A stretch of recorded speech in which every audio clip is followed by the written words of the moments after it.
அதாவது வெறும் ஒரே ஒரு புல்லட் இருந்தா போதும், எனிவே நீங்க அசால்ட்டா டவுன் பண்ணிட்டு போயிடலாம் சொன்னா நம்ப முடியுமா?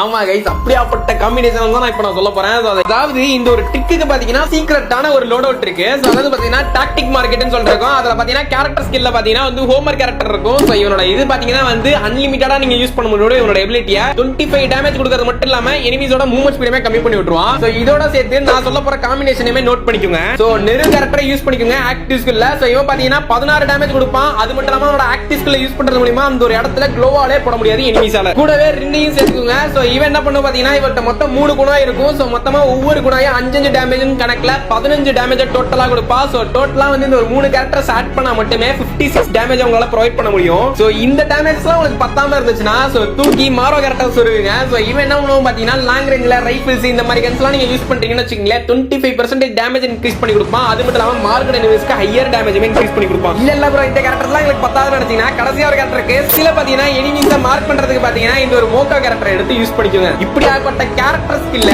உங்களோட ஸ்கோப் போடுற ஏடபிள்யூஎம் ஃப்ரெண்ட்ஸ்க்கு ஷேர் பண்ணிவிட்டு அண்ட் இந்த ஒரு கேரக்டர் ஸ்கில்ல மிஸ் பண்ணாம இருக்கு சேவ் இல்லனா ரீபோஸ்ட் ஒன்னு பண்ணிக்கோங்க.